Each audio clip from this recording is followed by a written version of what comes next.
অভ্যুত্থানের পর সংস্কারের কাজ খুবই জরুরি। তবে সংস্কারের ধরন কেমন হবে তা নির্ভর করে উক্ত সংস্কারের দায়িত্ব কাদের হাতে তুলে দেওয়া হলো তার উপর। আমরা একটু দেখে নেই বাংলাদেশ 2.0 এর সংস্কারের দায়িত্ব ইউনূস কাদের হাতে ন্যস্ত করে। উল্লেখ্য, এখানে সবাইকে নিয়ে বলা সম্ভব নয়, তাই সংক্ষিপ্ত পরিসরে কিছু ব্যক্তিবর্গকে তুলে ধরা হবে, যার মাধ্যমে আপনারা একটা ধারণা পাবেন ইনশাআল্লাহ। গত প্রায় 3 দশকে ধর্মনিরপেক্ষতার ধারণায় বড় রকমের পরিবর্তন ঘটেছে। আমরা সংবিধান সংস্কার কমিশন থেকে আমরা মনে করেছি যে এর চেয়ে যদি এটাকে আরো বৃহৎ আকারে দেখা যায়, যে অর্থে আমরা বক্তব্যতা। ডক্টর ইউনূস বাংলাদেশের সংবিধান সংস্কারের দায়িত্ব প্রদান করে আলী রিয়াজকে। ডক্টর আলী রিয়াজ আটলান্টিক কাউন্সিলের সাউথ এশিয়া সেন্টারে একজন অস্থায়ী সিনিয়র সহকর্মী হিসেবে যুক্ত রয়েছেন, যার কাজ হল দক্ষিণ এশিয়ার রাজনৈতিক পরিস্থিতি, বিশেষ করে বাংলাদেশ নিয়ে বিশ্লেষণ, প্রতিবেদন এবং সুপারিশ প্রদান করা, যেগুলো মার্কিন নীতি নির্ধারকদের কানে পৌঁছায়। উল্লেখ্য, আটলান্টিক কাউন্সিল হচ্ছে যুক্তরাষ্ট্র ভিত্তিক একটি প্রভাবশালী থিঙ্ক ট্যাঙ্ক, যা 1961 সালে প্রতিষ্ঠিত হয়। এর মূল লক্ষ্য হল যুক্তরাষ্ট্রের বৈদেশিক নীতি, সামরিক কৌশল এবং বিশ্বব্যাপী নেতৃত্বের ধারা রূপদান করা।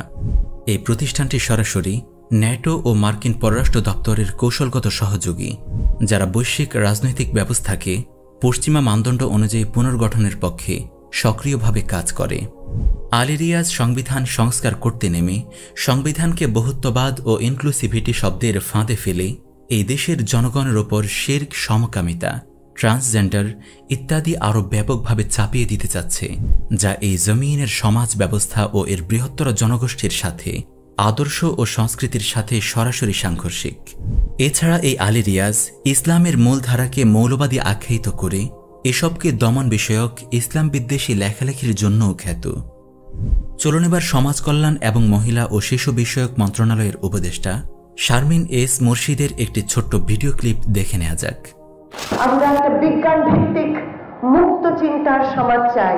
এই বাচ্চাদেরকে গান গাইতে দিন, আপনারা নাচতে দিন, ওদের ভিতরকার বিকাশটা ঘটতে দিন।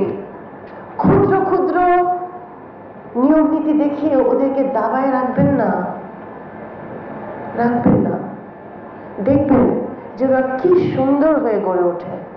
আমি জানি আপনারা অনেকে বলবেন ধর্ম এটা বলেছে, ধর্ম ওটা বলেছে, কিন্তু একটা জিনিস মনে রাখবেন, আমার ধর্ম তো এত ছোট না, একটা শিশুকে বেড়ে উঠতে দেয় না। আমার ধর্ম তো এত সংকীর্ণ না যে একটা শিশুকে তার মনের আনন্দে গান গাইতে দেয় না।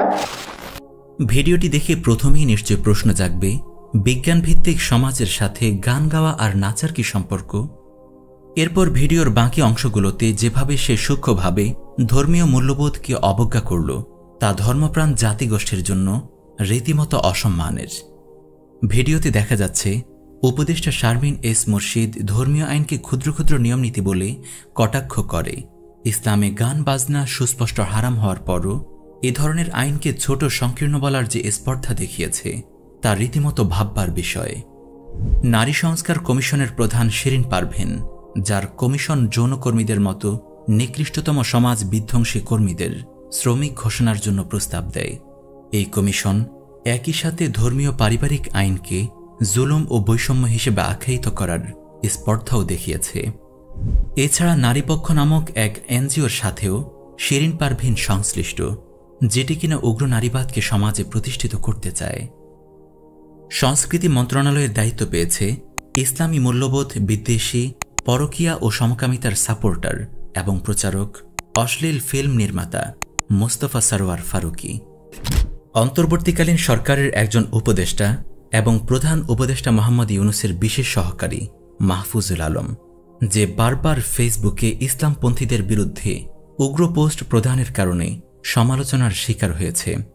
উল্লেখ্য, এই মাহফুজ আলমকে ইউনূস জুলাই বিপ্লবের মাস্টারমাইন্ড হিসেবে পরিচয় করিয়ে দেয়, যা জুলাই বিপ্লবের ছাত্র জনতার মাঝে বিতর্কের সৃষ্টি করে।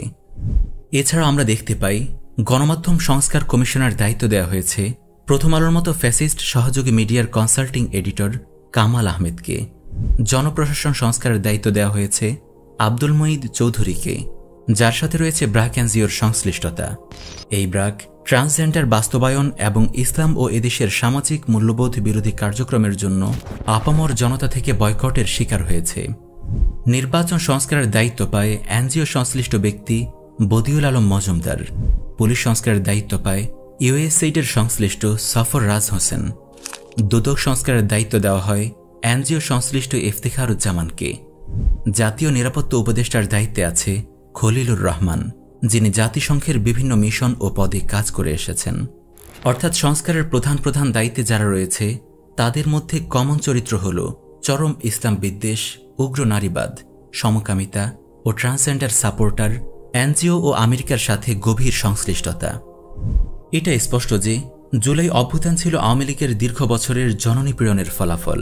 তাই আওয়ামী লীগকে চিরতর রাজনীতি থেকে নিষিদ্ধ ঘোষণা করা ছিল বাংলার সাধারণ জনতার ঐক্যবদ্ধ দাবি। অথচ আইন উপদেষ্টা আসিফ নজরুল মন্তব্য করেন, আওয়ামী লীগকে নিষিদ্ধ করা সমীচীন হবে বলে মনে হয় না। ফলে অভ্যুত্থানের প্রায় অর্ধ বছরেরও বেশি সময় অতিবাহিত হয়ে যাওয়ার পরও এই এক মৌলিক দাবিতে বারবার রাজপথে নামতে হয় বাংলার জনতাকে। তীব্র আন্দোলনের মুখে এক প্রকার বাধ্য হয়ে দায়সারাভাবে আওয়ামী লীগ নিষিদ্ধের ঘোষণা এলেও এতেও ছিল নানান টালবাহানা এবং ফাঁকফোকর। আমরা ইতিপূর্বে দেখেছি ইউনূস সংস্কারের গুরুদায়িত্ব যাদের উপর অর্পণ করেছে তাদের প্রকৃত বাস্তবতা ও ব্যাকগ্রাউন্ড কি। তারা এমন ব্যক্তি যারা পদে পদে ইসলামী শরিয়ার নানান বিধিবিধানকে কটাক্ষ করে, পর্দার বিধানকে নিয়ে হাসি ঠাট্টা করে, গান বাজনা, সমকামিতা, ট্রান্সজেন্ডারিজমের মতো নিকৃষ্ট ইসলামের সাথে সাংঘর্ষিক এবং সমাজ বিধ্বংসী কাজকে স্বাভাবিকীকরণে নেমেছে। ইসলাম সহ অন্যান্য ধর্ম ও মর্যাদাপূর্ণ রক্ষণশীল সমাজে সমকামিতাকে নিকৃষ্টতম যৌনাচার ও জঘন্যতম অপরাধ হিসেবে গণ্য করা হয়। এটি এমন এক অপরাধ যার জন্য আল্লাহ সুবহানাহু ওয়া তাআলা গজব নাজিল করে ধ্বংস করে দেন পুরো একটি জাতিকে। আর এই সমকামিতাকে বাংলাদেশের মতো মূল্যবোধ সম্পন্ন দেশে স্বাভাবিক করতে চায় ইউনূস। সমকামিতা ও ট্রান্সজেন্ডারিজমের প্রতি ইউনূসদের সমর্থন আজ নতুন নয়। 2012 সালে আফ্রিকান রাষ্ট্র উগান্ডায় সমকামিতা বিরোধী আইন পাশ করতে গেলে তার বিরুদ্ধে লিখিত বিবৃতি প্রদান করে ডক্টর ইউনূস, যার বিরুদ্ধে তীব্র প্রতিবাদ করে এই দেশের আত্মমর্যাদাশীল তাওহীদি জনতা। এছাড়া অদম্য নারী পুরস্কার 2025 ইভেন্টে ট্রান্সজেন্ডারিজমের স্বাভাবিকীকরণ স্বরূপ পুরস্কার প্রদান করা হয় মোহনাকে, যা সামাজিক মাধ্যমে ব্যাপক সমালোচনার ঝড় তোলে। ইউনূসের সময়ে এসে শাতিমরা আবারও মাথাছাড়া দিয়ে ওঠে। তারা আল্লাহ ও রসুল সাল্লাল্লাহু আলাইহি ওয়াসাল্লামের নামে নিকৃষ্ট সব মন্তব্য করে, কিন্তু এর জন্য তাদেরকে কোনো প্রকার শাস্তি প্রদান করা হয় না, বরং তাদের নামে মামলাও নিতে চায় না অন্তর্বর্তীকালীন সরকারের প্রশাসন। উল্টো যারা এসবের বিরুদ্ধে প্রতিবাদী হয়ে ওঠে তাদের উপর আইনশৃঙ্খলা বাহিনী চড়াও হয়ে ওঠে। কিন্তু ওদিকে পোপ ফ্রান্সিসের মতো খ্রিস্টান ধর্মযাজক, যে কিনা আবার সমকামিতার সাপোর্টার, তার মৃত্যুতে ইসলামী মূল্যবোধ সম্পন্ন এই দেশকে 3 দিনের শোক পালন করতে হয় রাষ্ট্রীয়ভাবে। যেন রসুলের ইজ্জতে আঘাতের চেয়েও অধিক শোকের ছিল পোপ ফ্রান্সিসের মৃত্যু। এছাড়া নতুন টাকার নাম করে 20 টাকার নোটে যেখানে পূর্বে 60 গম্বুজ মসজিদের ছবি ছিল, তীব্র প্রতিবাদের পরেও তা সরিয়ে মসজিদের স্থলে অবস্থান দেওয়া হয় কান্তজিও মন্দির। অথচ কথিত অসাম্প্রদায়িকতা রক্ষার্থে চাইলে অন্য কোনো নোটেও এই মন্দিরের ছবি দেয়া যেত। যখন নানান খাতে কর বৃদ্ধি অথচ অনুরূপ আয় বৃদ্ধি না হওয়াতে জনদুর্ভোগ বাড়তে থাকে এবং নিউজ পোর্টালগুলোতে এই সিদ্ধান্তকে আত্মঘাতী জনদুর্ভোগ বৃদ্ধির কারণ হিসেবে হাইলাইট করা হয়, তখন ইউনূসের গ্রামীণ ব্যাংক 5 বছরের জন্য কর অব্যাহতি পায়। অথচ অন্যান্য ব্যাংকের চেয়েও গ্রামীণ ব্যাংকের সুদ অনেক বেশি। মায়ানমারকে ঘিরে বিশেষত দেশটির রাখাইন রাজ্যে চীনের বেশ কিছু গুরুত্বপূর্ণ প্রজেক্ট চলমান, যেমন বেল্ট অ্যান্ড রোড ইনিশিয়েটিভ। আর চীনকে থামাতে মরিয়া আমেরিকা, তাই এই রাজ্য জান্তাকে হটিয়ে বিদ্রোহী দল আরাকান আর্মিকে দিয়ে দখল করাতে চাচ্ছে। স্বাভাবিকভাবেই এই বিদ্রোহী গোষ্ঠীকে টিকিয়ে রাখতে এবং উপযুক্ত সাপোর্ট প্রদান করতে দরকার একটি সাপ্লাই লাইন, যার জন্য সবচেয়ে উপযুক্ত হল বাংলাদেশের চট্টগ্রাম অঞ্চল। আর আমেরিকা ইউনূস সরকারের ক্ষমতাকে কাজে লাগিয়ে এই উদ্দেশ্য সফলে কাজ করে যাচ্ছে। নিজ ভূমি থেকে নির্যাতিত হয়ে বিতাড়িত হওয়ার পর রোহিঙ্গারা নিজেদের ভূমি ফিরে পেতে যখন সশস্ত্র যুদ্ধের প্রস্তুতি নিচ্ছিল, সেই সময়টাতে এসে ইউনূস তাদের স্বপ্ন দেখায় আগামী ঈদ তারা নিজ দেশে করবে। আল্লাহর কাছে দোয়া করি, আল্লাহর কাছে মোনাজাত করি, আজিয়া ইউনিট দিয়ে বিয়াগুনে মিলি যেন সাম্যর এই ঈদ তো ফাইতান্ন সাম্যর ঈদ যেন আমরা নিজের বাড়ির জায়গায় ঈদ গরিব তারা। অথচ ওদিকে রাখাইন রাজ্যে শক্তিশালী হচ্ছে উগ্র মগ জাতীয়তাবাদী আরাকান আর্মি, যারা কখনোই রোহিঙ্গাদের মেনে নেবে না তাদের ইসলাম বিদ্বেষী স্বভাবের জন্য, বরং তারা ইসরায়েলকে নিজেদের অনুপ্রেরণার মডেল হিসেবে প্রচার করে। অথচ রোহিঙ্গাদের প্রত্যাবর্তনের স্বার্থে এই আরাকান আর্মির সাথেই যোগাযোগ রাখছে বলে জানিয়েছে খলিলুর রহমান। এজন্য ফিলিস্তিনের মুক্তির জন্য ইসরায়েলের সাথে যোগাযোগ রাখা ও সম্পর্ক স্বাভাবিকীকরণের অনুরূপ। রোহিঙ্গাদের সত্যিকারের মুক্তির জন্য উচিত ছিল তাদের এই মুক্তির সংগ্রামে সহযোগিতা করা, কিন্তু ঘটল একদম উল্টো ঘটনা। আমেরিকার ইন্দো প্যাসিফিক নীতি সফল করতে এবং চীনকে চাপে রাখতে আমেরিকানপন্থী ইউনুস আরাকান আর্মির প্রতি সমর্থন প্রদর্শন করে। ফলস্বরূপ একদিকে যখন আরাকান আর্মির প্রতি সমর্থন দেখিয়ে আমেরিকাকে সন্তুষ্ট করতে রোহিঙ্গাদের মুক্তির সংগ্রামে সংযুক্ত আরসার প্রধান ও তার সহযোগীদের গ্রেপ্তার করা হয়, তখন অন্যদিকে বাংলাদেশে ঢুকে জলকেলি উৎসব পালন করে যায় সশস্ত্র মগ গোষ্ঠী আরাকান আর্মি। সেই উৎসবে আবার জাতীয় নিরাপত্তা উপদেষ্টা খলিলুর রহমান উপস্থিত হয়ে তাদেরকে সন্তুষ্ট করে বলে রোহিঙ্গাদের নিরাপদ প্রত্যাবর্তন এখন সম্ভব নয়। অথচ ইতোপূর্বে চট্টগ্রামের আঞ্চলিক ভাষাতে ইউনুস বলেছিল রোহিঙ্গারা আগামী ঈদ নিজ ভূমিতেই করবে। আল্লাহর কাছে দোয়া করি, আল্লাহর কাছে মোনাজাত করি আজিয়া ইউনিট দিয়ে আই ব্যাগুনে মিলি যেন সাম্যর এই ঈদ তো ফাইতান্ন সাম্যর ঈদ যেন আমরা নিজের বাড়ির জায়গায় ঈদ গরিব তারা। আর প্রধান উপদেষ্টার হাই রিপ্রেজেন্টেটিভ ডক্টর খলিলুর রহমানের কাছে মিয়ানমারের উপপ্রধানমন্ত্রী ও পররাষ্ট্রমন্ত্রী উথান শিওয়ে নাকি জানিয়েছে প্রাথমিকভাবে 1,80,000 রোহিঙ্গাকে প্রত্যাবর্তনের কথা নিশ্চিত করেছে মিয়ানমার। আরাকান আর্মির প্রতি আমেরিকার সাপোর্ট পৌঁছাতে আরও এক ধাপ এগিয়ে রাখাইনে আরাকান আর্মিকে মানবিক করিডোর দেওয়ার বিষয়েও অন্তর্বর্তীকালীন সরকার সম্মতি প্রকাশ করে, যা নিয়ে নাগরিকদের মাঝে তীব্র ক্ষোভের প্রকাশ পায়। এমনকি এ নিয়ে বাংলাদেশ সেনাবাহিনীর সাথেও তাদের বিরোধ দেখা যায়। উল্লেখ্য, এই মানবিক করিডোর ব্যবহার করেই ইতোপূর্বে আমেরিকা ও ন্যাটো জোট নির্দিষ্ট গোষ্ঠীর নিকট যুদ্ধ পরিচালনার সকল রকম রসদ ও ইন্টেল প্রদান করে প্রক্সিওয়ারের সাথে সংযোগ স্থাপন করেছিল, এবং এক্ষেত্রেও এর যে মূল উদ্দেশ্য আরাকান আর্মির সাথে সংযোগ স্থাপন, রসদ পৌঁছানো, তা সহজেই অনুমেয়। এ নিয়ে আমাদের আলাদা একটি কন্টেন্ট রয়েছে যা আমাদের পেজ থেকে আপলোড দেওয়া হয়েছে, আগ্রহীরা সেটি দেখে নিতে পারেন। এছাড়া আমরা দেখেছি স্টারলিংক কিভাবে ইউক্রেন রাশিয়া যুদ্ধে আমেরিকার মিলিটারি ইকুইপমেন্ট সহ নানানভাবে মিলিটারি কাজে ব্যবহৃত হয়। 2022 সালে রাশিয়ার ইউক্রেন আক্রমণের পর প্রাথমিকভাবে স্টারলিংক ইউক্রেনীয় বাহিনীর জন্য বিনামূল্যে সরবরাহ করা হয়েছিল। পরবর্তীতে পেন্টাগন এটি অর্থায়ন করে, যেখানে 6 মাসের চুক্তির জন্য $14.1 মিলিয়ন বরাদ্দ দেওয়া হয়। এই স্টারলিংক ব্যবহারের সতর্কতা জারি করেছে আরব সাগরে আমেরিকার সাথে যুদ্ধরত ইয়েমেনের হুতিরাও। চীনও স্টারলিংককে নিজেদের দেশে অনুমোদন দেয়নি। বাংলাদেশেও তড়িঘড়ি করে স্টারলিংক আনা আরাকান আর্মিকে প্রতিরক্ষা কাজের সাপোর্টেরই উদ্দেশ্য হিসেবে ব্যক্ত করেছেন অনেক বিশ্লেষক। একই রকম আশঙ্কা করা হচ্ছে চট্টগ্রাম পোর্টকে ডিপি ওয়ার্ল্ডের ওপর হস্তান্তরের সংবাদেও। উল্লেখ্য, এই ডিপি ওয়ার্ল্ডের সহযোগী হল মার্কিন নেভি। এছাড়া তীব্র প্রতিবাদের পরও ইউনুস সরকারের প্রচেষ্টায় বাংলাদেশে আনুষ্ঠানিকভাবে যাত্রা শুরু করেছে জাতিসংঘের মানবাধিকার বিষয়ক হাই কমিশনের কার্যালয় OHCHR।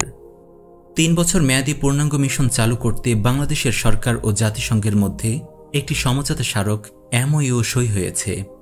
এসব সিদ্ধান্ত গ্রহণের ক্ষেত্রে জনগণের দাবির কোনো তোয়াক্কাই করছে না সরকার। এভাবে উপমহাদেশে আমেরিকার নীতিকে সফল করতে একের পর এক মিশন বাস্তবায়ন করে যাওয়া হচ্ছে প্রকাশ্যেই প্রতিবাদের পরও। এক্ষেত্রে ইউনুস জনগণের কোনো কথা বা বিরোধিতা আমলে নিচ্ছে না। যেভাবে তিনি দায়িত্ব কাঁধে নিয়েই বলেছিলেন, আমার কথা তোমাদের শুনতে হবে। যেমন ঢাকায় জাতিসংঘের মানবাধিকার পর্ষদের কার্যালয় খোলার বিরোধিতা করার পরও ইউনুস তা বাস্তবায়ন করে। এসব করার সময় সে শব্দের মারপ্যাচে জনগণকে শান্ত করে। বাংলাদেশে একদিকে যেমন একের পর এক আমেরিকার সিনিয়র সামরিক ও বেসামরিক কর্মকর্তারা বারবার এসে এই রাষ্ট্রকে ব্যবহার করে উপমহাদেশে তাদের ভিত শক্তিশালী ও নিশ্চিত করছে, তেমনি রাশিয়া ও চীন এর বিরুদ্ধে শক্তিশালী অবস্থান নিচ্ছে। এভাবে আমেরিকাপন্থী সরকার চট্টগ্রামকে ঠেলে দিচ্ছে বিভাজনের দ্বার প্রান্তে, আর বাংলাদেশকে ঠেলে দিচ্ছে সুপার পাওয়ারদের প্রক্সি যুদ্ধে। আর সুপার পাওয়ারদের প্রক্সি যুদ্ধে যে পড়েছে তার ধ্বংস অনিবার্য।